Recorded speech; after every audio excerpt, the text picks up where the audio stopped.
Actually पिछले कुछ दिनों से I have been receiving many messages कि दीदी मेरे स्कोर 450 से 550 के अराउंड स्टक हो गए हैं and what should I do right now. मुझे क्या करना चाहिए? I want to improve my score. In this video I will be addressing this problem. So hello everyone, I am Sneha, a first year MBBS student at AIMS Kalyani, and in this video I'll be discussing कि अगर तुम्हारे marks like 400 to 550 के around stuck हो गए हैं, what should you do right now? तुम्हें क्या करना चाहिए so that your score improves? इस वीडियो में मैं तुम्हें कोई भी अनरियलिस्टिक सा प्लान नहीं बताने वाली हूँ कि ये करो एंड 20 घंटे 22 घंटे पढ़ो, मत सो, sacrifice everything. I am not going to say anything like that. मैं यहाँ पे जो भी बोलूंगी विल बी वेरी रियलिस्टिक, कुछ भी हाइपोथेटिकल बातें नहीं करूंगी। अगर तुम्हारे मार्क्स अराउंड 400 एंड 550 के अराउंड बन रहे हैं ना, एंड बायो में लाइक ऑब्वियसली अगर तुम्हारे 400 आ रहे हैं एंड बायो में तुम्हारे लेस देन 300 आ रहे हैं, तो what should you do right now? सबसे पहले तो बायो के एनसीईआरटी को अच्छे से पढ़ना है। What do I mean by अच्छे से? अच्छे से मतलब अगर लाइक तुम्हारे अगर कंसेप्ट थोड़े बहुत अच्छे भी हैं, यू नो द थिंग्स, लेकिन तुम्हें ना एनसीईआरटी की लाइंस याद नहीं है। तुम्हें अगर एनसीईआरटी के लाइंस याद नहीं होंगे ना एग्जाम में, फॉर एग्जाम्पल ये मान लो कि स्टेटमेंट वाइज कोई भी क्वेश्चन आया है एंड वहाँ पे 4 स्टेटमेंट दिए हुए हैं, ठीक है, एंड वहाँ पे पूछा गया है कि how many statements are correct. तो उसे अगर तुम्हें सही करना है ना, कॉन्फिडेंटली सही करना है, कम टाइम के अंदर सही करना है, तो have to know the NCERT lines. तुम्हें पता होना चाहिए कि कौन से लाइंस थे, एनसीईआरटी में क्या क्या लिखा हुआ है। लाइक अगर तुम्हारे कॉन्सेप्ट क्लियर भी होंगे ना, लेकिन तुम्हें एकदम ऑन स्पॉट याद नहीं आएगा, तो एग्जाम में मार्क्स कम हो जाएंगे। Now you will be asking कि दीदी कॉन्सेप्ट तो सही है, थोड़ा टाइम लगेगा, सही है, लेकिन विल सॉल्व दिस। बट अगर अगर तुम्हें एकदम डायरेक्टली याद होगा ना, नहीं कि नहीं यहाँ पे एनसीईआरटी के लाइंस थे, यहाँ पे एनसीईआरटी में लिखा हुआ था ये चीजें, एकदम लाइक तुम्हारे एकदम तुम्हें एकदम हिट करेगा, क्वेश्चन देखते हिट करेगा कि नहीं एनसीईआरटी में थे ये लाइंस, ये सही है ये गलत है। What will happen? तुम्हारा टाइम लाइक जितना भी टाइम, फॉर एग्जांपल अगर तुम्हें कॉन्सेप्ट क्लियर है लेकिन तुम्हें आता नहीं है कि एनसीईआरटी का लाइन था ये, एनसीईआरटी में लिखा हुआ था ये, तुम्हें याद नहीं है, obviously you are going to take more time. तो अगर उस टाइम में अगर तुम्हें याद होता सारी चीजें ना, तो तुम शायद वैसे ही 3 क्वेश्चन और अप्रोच कर लेते और अटेम्प्ट कर लेते। तो ऐसे क्या करता है, अगर तुम्हें याद होगी चीजें ना बायोलॉजी के, तो you'll be saving your time, time save होगा, कॉन्फिडेंटली कर पाओगे, नेगेटिव मार्किंग कम होगा। इसीलिए इस पॉइंट ऑफ टाइम पे ना एक्टिवली एनसीईआरटी पढ़ो, बायोलॉजी की एनसीईआरटी पढ़ो। बायोलॉजी के लिए मैं कभी नहीं बोलती कि लास्ट 35-37 ईयर्स के पीवाईक्यूज लगाओ, इरिलेवेंट है, तब बहुत ज्यादा इरिलेवेंट आउट ऑफ एनसीईआरटी पूछा जाता था। लाइक अभी का जो नीट का पैटर्न है ना, वो लोग बिल्कुल एनसीईआरटी बेस्ड क्वेश्चन पूछते हैं, लेकिन सिलेबस बहुत कन्फाइन कर रहे हैं, बस एनसीईआरटी से आएगा। लेकिन जो भी है ना, उसमें तुम मास्टर बन जाओ। जितना भी कंसेप्ट हमने दिया है, जो भी लाइंस दिया हुआ है, you should know it very well. बस उनका वो बस इतना चाहते हैं तुमसे। बायोलॉजी के लिए ये हो गया। तो बायोलॉजी के लिए तुम्हें अभी एनसीईआरटी पढ़ना है, अच्छे से पढ़ना है, एंड अगर तुम चाहो तो लास्ट 5 टू मैक्सिमम 6 ईयर्स के पीवाईक्यूज लगा सकते हो।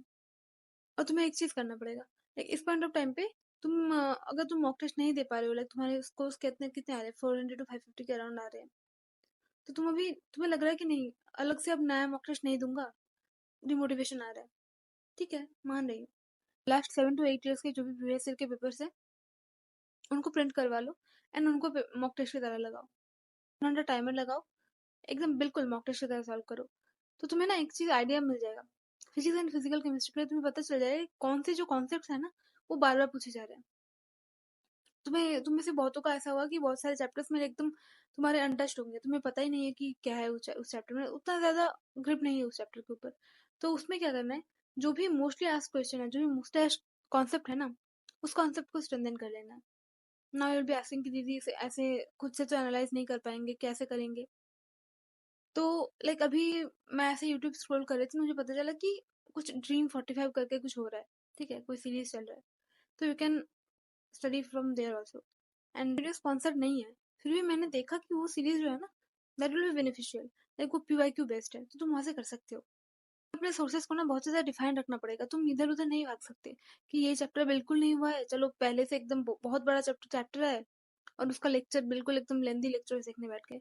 अगर तुम्हें करना भी है तो तुम वन शॉट वगैरह देख सकते हो, अगर तुम कोई चैप्टर का चाहो तो। वो भी वो भी मैं नहीं बोलूंगी लाइक तुम्हारे 10-12 चैप्टर्स बचे हुए हैं एंड तुम सारे वन शॉट लाइक 4-5 घंटे का देखो, मैं नहीं बोलूंगी। अगर तुम्हारे 2-3 चैप्टर्स छूट रहे हैं तो तुम उनका वन शॉट देख लो, कंप्लीट कर लो, ठीक है, तुम्हारा सिलेबस कंप्लीट हो चुका है लेकिन तुम्हें कुछ भी याद नहीं है कि क्या क्या था। तो उसके लिए तुम ऐसा कर सकते हो, लाइक क्लास 11th का महा रिविजन टाइप होता है कि एक ही लेक्चर में इमर्स थे, मुझे याद है। और तो मैंने ये सब अटेंड नहीं किया था क्योंकि like I preferred self revision. मैं खुद से नोट से रिविजन करना प्रेफर करती थी। एंड इस टाइम पे अराउंड मेरे 620 से अब ही आ रहे थे scores. So I was like कि ठीक है, जो भी करना है खुद से कर लूंगी। लेकिन अगर तुम्हारे 450, 500, 520 इस अराउंड स्कोर बन रहे हैं ना, एंड तुम रिवीजन करने में बहुत ज्यादा अटक रहे हो, तो तुम वो सब महा रिवीजन वगैरह like you can prefer. Biology के लिए मैंने बोला कि एनसीईआरटी से स्टिक रहो, एक्टिवली पढ़ो, ठीक है, एक्टिवली रिकॉल करो। हो सके तो 4-5 साल या फिर 5-6 साल के पीवाईक्यूज लगा लो। फिजिक्स एंड फिजिकल केमिस्ट्री के लिए मैंने क्या बोला कि जो भी है उसको तुम एनालाइज करो कि कौन से चैप्टर से कौन कौन से जो कंसेप्ट है ना उनको बार बार पूछा जा रहा है, उनको ज्यादा एम्फोसाइज करो उनके ऊपर। अगर तुम्हें वो कंसेप्ट नहीं पता है उसको सीख लो। इसके लिए मैंने बोला ड्रीम 45 करके कुछ सीरीज चल रहा होगा, उसे अटेंड कर सकते हो, इट विल बी सिंप्लीफाइड। तो ऐसे करके फिजिक्स एंड केमिस्ट्री तुम्हारा हो जाएगा, ठीक है। फिजिक्स एंड केमिस्ट्री पूरा बोल रही हूँ मैं। अगर तुम्हारे पास टाइम वगैरह बच रहा है तो इनऑर्गेनिक ऑर्गेनिक के तुम एनसीईआरटी पढ़ सकते हो। लेकिन अगर तुम्हारे पास नहीं है टाइम तो ठीक है, मत पढ़ो। It's not a mandatory thing कि तुम्हें नहीं अभी एनसीईआरटी भी सारे चैप्टर्स को पढ़ने हैं, क्योंकि अगर स्कोर 600 प्लस नहीं आ रहे तो यू नीड टू इम्प्रूव। और हमें देखना पड़ेगा कि कौन से ऐसे पॉइंट्स है ना जहाँ पे हम कम इनपुट देंगे लेकिन आउटपुट हमें ज्यादा मिलेगा, क्योंकि टाइम लिमिटेड है, मोर आउटपुट। इसीलिए हमें थोड़ा सा स्मार्ट लगना पड़ेगा। मुझसे पूछो कि अभी मॉक टेस्ट का फ्रीक्वेंसी क्या होना चाहिए, तो मैं बोलूंगी कि तुम प्रीवियस ईयर पेपर्स लगाओ एंड फ्रीक्वेंसी के बारे में मत पूछो। वो पेपर्स तुम जितना कर लोगे ना वो तुम मतलब बेनिफिट में रहोगे। अगर तुम एक दिन छोड़ दिया, अगर तुमने फॉर एग्जाम्पल 2-3 साल की किया लास्ट के, तो तुम घाटे में रहोगे। मैं सच बोल रही हूँ। अभी जो टाइम है ना, डेली डेली तुम मॉक टेस्ट की तरह मत देखो कि तुम एक नया पेपर दे रहे हो।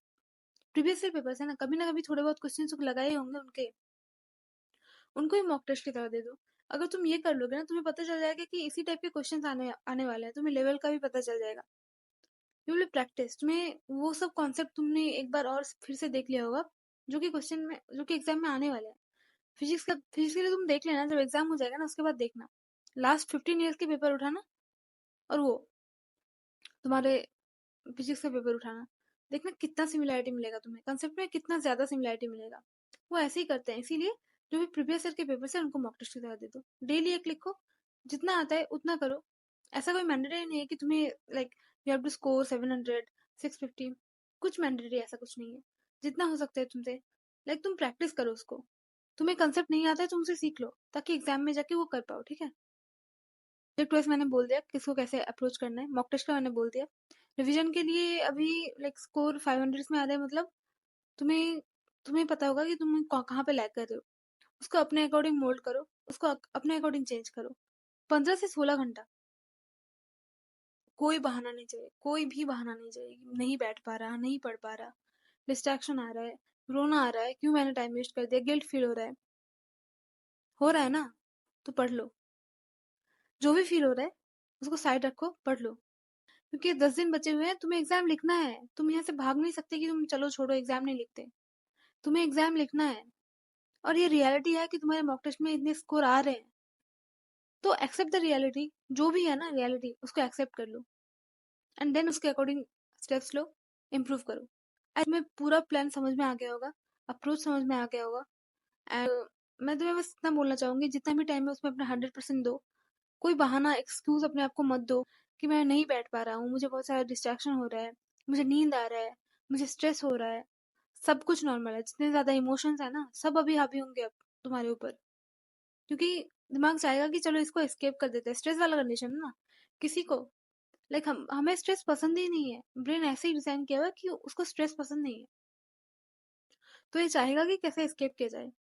लेकिन तुम्हें तो पता है ना कि ये नॉर्मल है, एग्जाम लिखना है ना, तो अभी जितना भी हो सकता है ना अपना एफर्ट्स दे दो, ताकि तुम इम्प्रूव कर सको। तुम्हें समझ आ गया होगा।